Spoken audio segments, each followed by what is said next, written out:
My name's Ted White. I'm the founder of Soda Sound. We're a certified Dolby Atmos mixing and mastering studio. I founded Soda Sound back in 2018. Back then, it was just myself and Isabel, and we were predominantly working in stereo, mixing and mastering.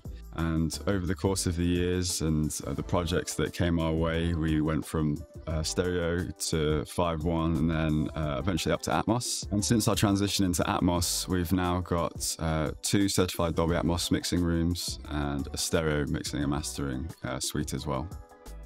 We're going to deep dive into 2 projects, the first being Arden and the London Symphony Orchestra, and their incredible record titled A Timeless Motif. We're absolutely blessed to be a part of that project, and it was an amazing collaboration between some of our favourite lo-fi artists and London Symphony Orchestra, and how they used incredible stems to create these immersive hip-hop records and lo-fi records with a string arrangement. And the second project being an amazing dance record, which is one of my favourite slow burners, which is by Jules and Calamia, titled Lure. It sort of has these incredible builds and these drops, and we were really able to go to town in regards to the Atmos mix for that one. So looking forward to diving into that one too. So here we're looking at track 1 from the Arden Records and London Symphony Orchestra collaboration. So this is a track which is I think it's a Beethoven track originally. Classical music's not my forte. I'm more of a lo-fi guy. But yeah, this is called Overwhelmed in the 18th. I think for me, this one's just got a real sort of euphoric vibe to it. So I thought we'd look at it a bit today. So the way that we would usually work anyway, because at the minute, you know, there's only a few DSPs that support Atmos. I mean, you've got Tidal, you've got Amazon. Obviously, the big one is Apple Music. So using Logic's really handy that we've got access to that Apple renderer preset, essentially. So we know how it's going to sound when it comes out of your AirPods, which is what we want, right? You want to be able to monitor your mix properly. So yeah, so right here, we're listening to an Apple rendered down mix. But you could go 714, you know, and you'll only hear the left and right. But for the sake of this, we're just going to be on Apple Renderer, so you can hear everything that we're doing. Here in the session, you can see at the top, we've got a red track, and usually red means, oh no, that's bad. But in this case, it just shows you that it's the stereo master. So it's muted most of the time, because obviously you don't want to bounce the Atmos with the stereo master in it. Essentially what we use this for is to set the length of the Atmos track, because obviously for DSPs, the Atmos needs to match the stereo perfectly. This is the Apple Digital Master that Ted did for this, which is super helpful. You know, the good thing about him doing a lot of the Apple Digital Masters that myself or Al end up sort of essentially working on is that we get used to his mastering style and therefore can kind of mix to the same consistent level, because obviously you always want the Apple Digital Master, or the master in any case, to sound like the Atmos file. The mix itself, the actual stereo mix, because these came from all the different sort of lo-fi producers on the Arden roster,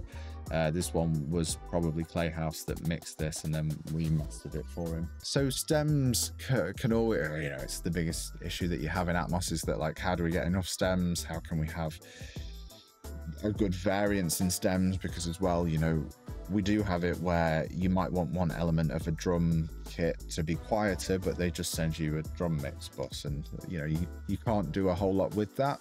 Usually it's not a problem, but every now and then it can be. We, in this project, didn't have any say on what stems we actually got and what we received, and because the album was a whole roster of different artists, the stem quality was different across all tracks, the sort of stem consistency. So you can see here on screen, you know, you've got Vox A and Vox B, whereas maybe on another track on this album, they might have just put it off as literally just Vox as one. And you know, that can be challenging as well, like trying to standardize everything across the session for this. Like you know, you want to maintain order. You always want your drums at the top, or at least, you know, I do. You always want your drums at the top. You want your bass next, and then your pads and your vocals and your effects last. I think that basically having a really solid template and way of working in terms of here's how we structure the tracks just allows us to be that little bit faster whenever we want to mix something like this, where it's more of a compilation project. when you're working in stereo, you know, you've only got two places the sound can come from, and that means that you've got to be really selective about where you are putting sounds frequency wise, obviously not spatially because you've only got 2 points. But then being in Atmos, we've got the benefit of sort of, I don't want to say having to EQ less because that makes me sound like I don't do my job, but you know, you can use the space to further push things into their little pockets so that things are sitting together nicely. Lo-fi tracks very often have orchestra samples in them, and I guess you could argue that this is still just a sample, but there's something that's a bit more sort of I don't know, grand, maybe that's the word, but maybe sort of it's a bit more rich and true. It's not that whole like 16-bit MPC sampled sound. What we're going for here is way more of an actual grand orchestra sound. Pretty much the things that I would leave usually as a bed would be drums, but sort of fundamental drums. That would be like a kick, a snare, but things like perks and rolls and toms, those are probably going to be objects now for me. The biggest bass, or the most low frequency bass, I guess, is going to be the one that I think I'm going to have as a bed as well. I don't in this case, but that's because, you know, there's a few moments where motion really helps it, and I find that having the control of motion with an object to be a little bit better than with a bed. We'll have a look at the panner in Logic in a minute, and we can see some of the differences and some of the workarounds that we have to do to get the same or the very similar result out of the two different kinds. And then vocals are the only other thing really that I tend to leave as a bed. But again, the caveat is that it depends what the vocal is. In this case, we've got a vocal that I've got as a bed, and it's sort of the main vocal, you would assume looking at it on here.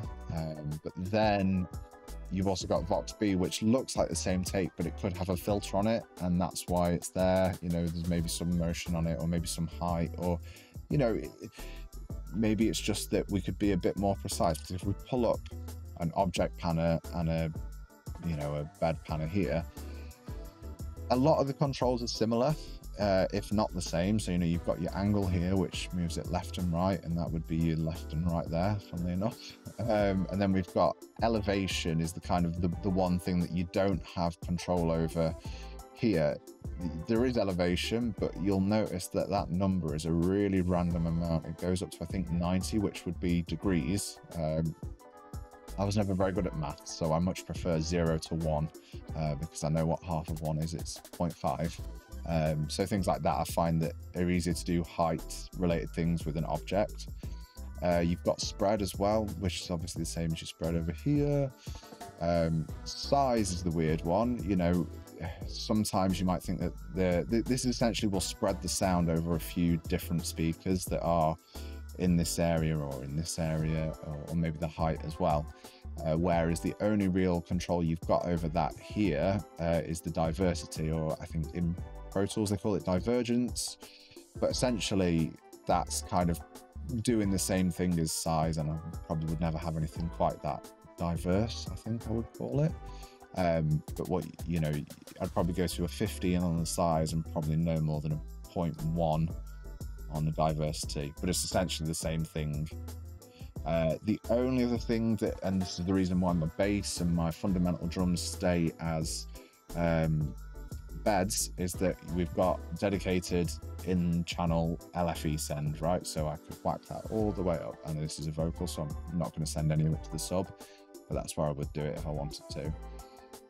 There is a workaround if we wanted to add it to like the bass, for example. Probably already here. It's not named properly, but if we open this up, that's the send at like -9.1. I suspect that this is going to be sub only. Yeah, so all the speakers here are off, but we're sending full signal on this bus to the subwoofer. And then we've obviously got a filter on the master bus as well, which will just make sure that there's not unwanted frequencies in the LFE. So that's why and where I would use objects versus beds. Obviously, we're never going to get Beethoven's opinion on this mix. and we probably aren't ever going to get London Symphony Orchestra's opinion on the mix. But the thing that is important to us is obviously the artist that did this track. We want to make sure that they're happy with it, because their stereo mix doesn't have a whole lot of motion. But when we've got the space and we can, you know, we think we should. And there's a few moments like I think sub drops work quite well for a spatial mix, because you can actually drop the sub. So here we've got it, it's literally just a single stem bass fall, and the movement's not extreme, but it's just something to elevate the mix. Isolated, kind of boring, that's okay, but put it in the mix, you know, you get this real nice suspenseful moment.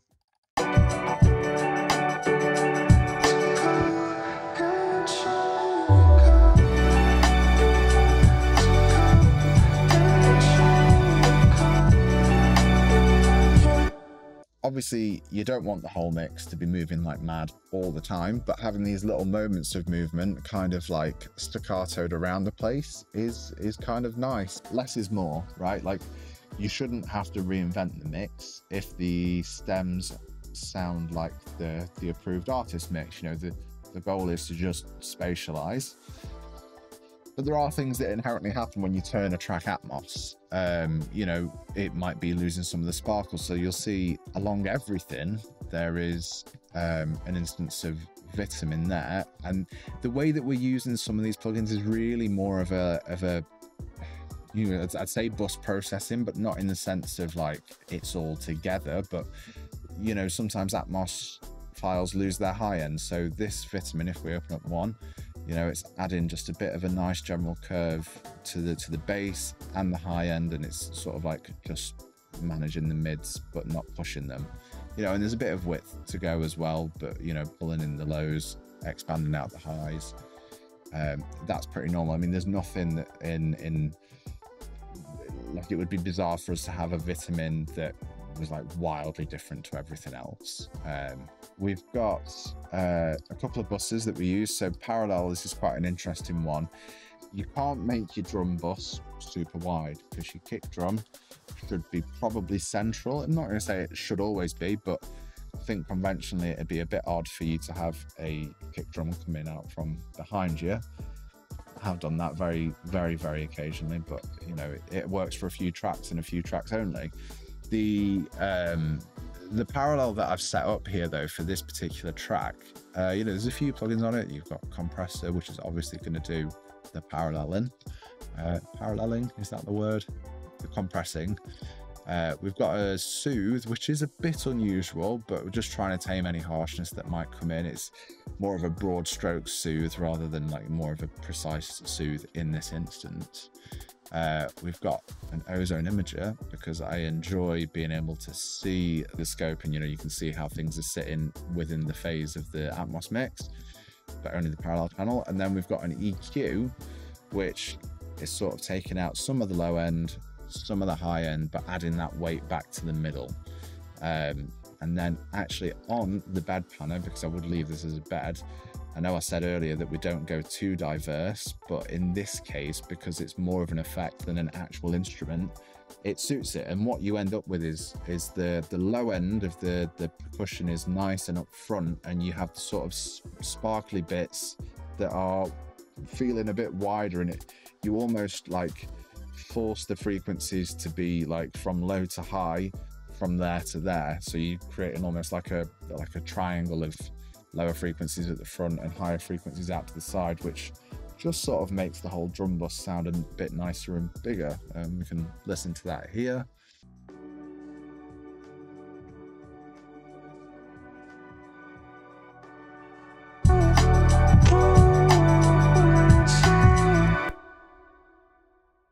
Cool, so this is now Jules and Kali Miha Lua, the sort of progressive dance track that we were talking about earlier.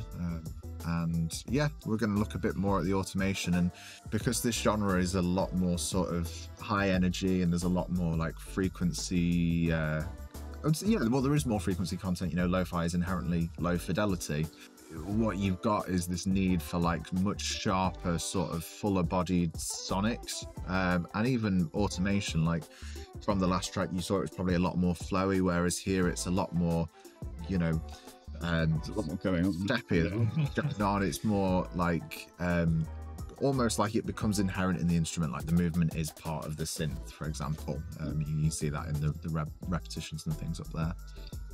Yeah, I agree. I think that in regards to this track especially, that we've kind of tried to use the space as creatively as possible to enhance moments in the track. So, you know, where there's a riser or a drum snare roll, we've creatively decided to enhance that moment with the use of spatial, as opposed to, you know, in stereo that would just not be possible to the same degree by any stretch. So yeah, I mean, should we dive into it? Yeah, let's dive in.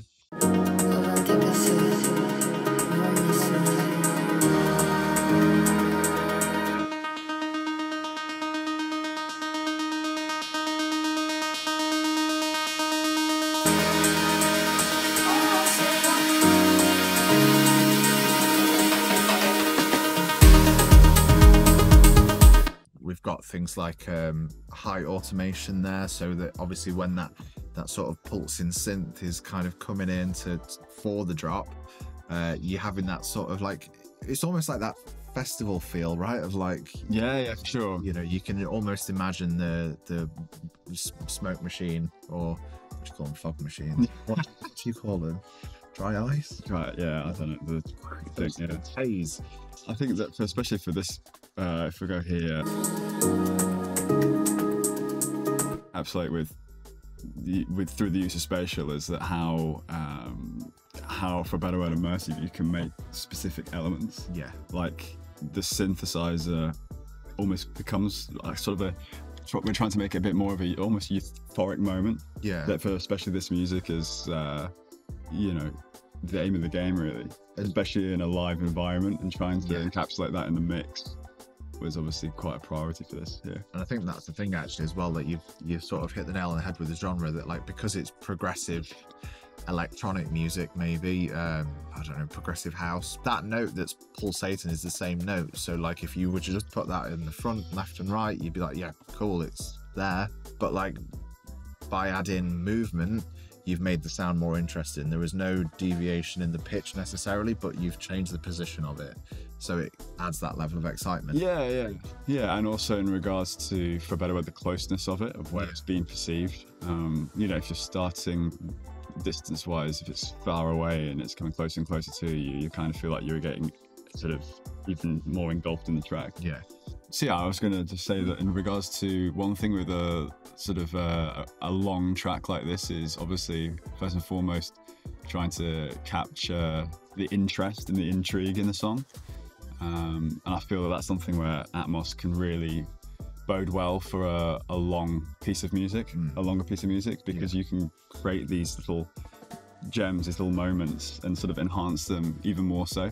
Yeah. And like, for example, here where we've automated you know, risers and vocals to kind of come in and out of each other. Yes, it seems to, you know, really play not only with the beat but with the sort of the dynamics of the song and the growth of it. It's sort of like, when you say even dynamics, you mean more of like the general envelope. Yeah, as well, of course. not just the way that the loudness of the drums, like, no, for sure, it's that feel and that almost emotional response of the track, and you know, like you say, build intrigue, try and like have an impact. I mean, if we were to play that moment here.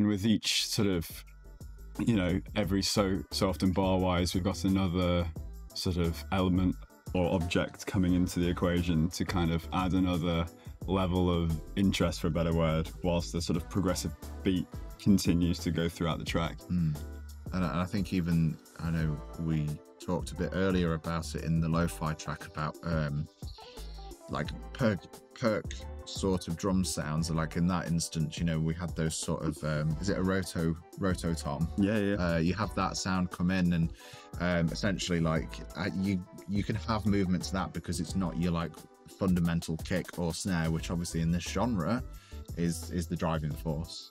So you can really play a lot more. I feel like versus the more lo-fi chilled stuff, you can almost break convention more with dance because there are these little sort of stabby elements that come in and out for just a quick second, and you can be weirder with them. You can be creative with them. Yeah, in that one. for sure.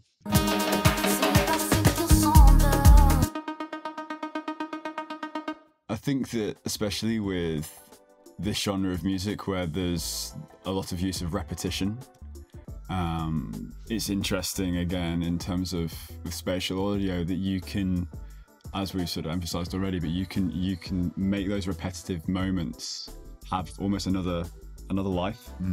Whereby, what I mean by that is that because you've got the ability to spatially move these stems, these objects around the room in a creative way, and whilst you're doing that, you're moving the listener's attention with the track, as opposed to being somewhat stagnant in the stereo. Yeah. Arguably, obviously, you've still got your use of pan, but arguably with Atmos, you've got so much more capability and options to use the space, for a better word. And actually, I think you've sort of hit the nail on the head. Like what I find that I've been doing, especially recently, is I've been almost treating the automation like an instrument, like you're performing with it, you know. So I was doing Leone's mix the other day, and I was sort of playing in the points so that they would be on the beat, because it's kind of a triplet grid as well. So, you know, it's a nightmare to try and quantize that to this grid, and I don't want to do that anyway. You want to add that human element of like, okay, someone's actually programmed in this automation sort of sway. And I think you can almost I wouldn't ever treat stereo automation as an instrument, but I do think that Atmos automation can be sort of viewed as more musical. Yeah, for sure. And I think that in regards to taking a tangent from automation for a moment, but in terms of the notorious glue, the discussion of glue and compression for Atmos, and the tools that you can use to kind of bring your mix, so to speak, together would be a very worthwhile topic to discuss a little bit, to touch on. So yeah, I mean, in terms of the use of what tools we're using to ensure that we're maximizing the capabilities of gluing this mix together, I mean, first and foremost, EQ is absolutely paramount, especially to Atmos mixing, because you now have the capability to move these stems in any location. And in regards to that, by moving these stems, arguably sometimes you find that just moving it out of the way of another stem is more important than adding a plugin. Adding EQ, adding compression, totally, which is the hardest thing I think people find when starting out in Atmos to realize, is that you don't just slap on less is more. Less is more. And I think that's something that's incredibly valuable and important to understand, is that the placement of your objects and your stems can somewhat enhance the mix in ways that you could never do with EQ or compression, to some degree. It's almost like the extra dimension of height, as well as normal surround a sound field. Like you kind of don't ever have to have any two things competing for the same space. But that being said, there are certain genres, and I think obviously dance music is one of them, where the sound of it might be, like back in like the 90s, all the sort of, not that this is that, but like the 90s sort of rave sound of like everything would have been slammed through sort of two channels and glued together like that. We can have elements of that, and I think we do. Like, we use parallel buses in very much that sort of way, like it's very crushed but added in as a bit of a layer. Because I'm just like, I think Atmos, while you can have a few punchy tracks, it does lend itself more to the nicer, flowier music, but I would say it's also then more rewarding when we get a mix like this in such a sort of loud, not loud place, but you know, a very sort of punchy place. Like if you can make an Atmos mix punchy, then I think that's probably quite well done. Yeah, I mean the standard that we try and always obviously aim for at Sodasound is that we are continually referencing the master, the stereo master, and that's something, especially with the Aurea, that's, you know, boded really well for us in that regard. Is that's our reference, Yeah. you know, and that the client will want to have an Atmos mix that surpasses the stereo master. Yeah. And that's what we try and aim to do. And you know, through tools like, in terms of on the beds, through tools such as, you know, Spherix, we can try and, you know, utilize these tools to make sure that the glue, for a better word, is enhanced. In fact, actually, the default preset that we tend to use is actually the glue preset, right? Because that's why we're using that plugin. And yeah, you know, and that is only going to affect the beds. But then I think we maybe touched on it earlier. The whole point is that you can use your objects, you can have compressors on those, and you sort of trying to, like, you're never going to get the full glue effect because it's two separate signals affecting it. But you know, it's not unusual for things in the audio realm to be a bit of sort of like trickery, right? Like, we're kind of, if it sounds like it's the same compressor settings, then you're going to think it's the same compressor settings. And you know, you can sort of use tricks like that to get the glue sound even when you've got one bed and 20 objects, for example. Obviously, one of the other things that we've mentioned it, and I think I mentioned it as well, for a timeless motif, like, you can almost these days in Atmos get away with using less EQ, because actually, just to turn technical for 1 second, we've got these things called HRTFs, which are head related transfer functions, I think. Yeah, basically that's sort of the way that the sound will evolve as it moves around your head. So as you get behind the head, you know, you cast in more of an acoustic shadow and things are just darker generally.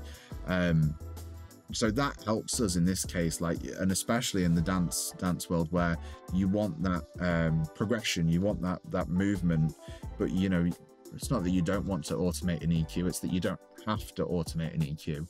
Just by automating it around the back of your head, you sort of, it's like it's applying that filter, and it's adding an extra layer of interest. And it's the same for the height element, really. As things move up, they become a bit brighter. But then you've got that, like, that push and pull between height and distance behind you, that you can, it would almost be really difficult to EQ something to sound like it was behind you and above you. For sure. I mean, just to add to that, I feel that with the example that we'll play, is that you're growing the mix, for a better word. That's where I try and think about it, is that you're taking what was coming out of two speakers and creating this 3D world with it. And if you've got the space, why not utilize it if it's, most importantly, enhancing the mix? I mean, the only thing that I would caveat is that with adding elements behind you, you want to ensure that you're not making them sound thin. Yes, totally. You can, subject to the instrument or to the, you know, the sound source, adding back in some of that warmth can be quite crucial in regards to when going back to referencing the stereo, to ensure that the Atmos mix is not, for a better word, somewhat hollow. Yes. And I think that you can, it's very important to ensure that you're putting these things in these spaces, but then equally ensuring that, you know, with your reference material, that you're not carving out shapes too much. So that's the thing as well, isn't it?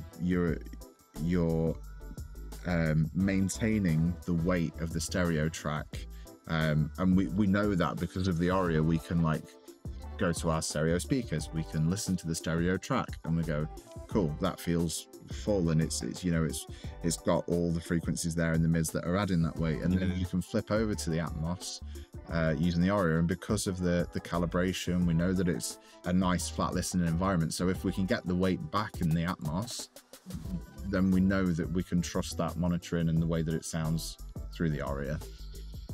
Yeah. So if we were just to play, for example, that example that we've just been talking about with having elements in the rears.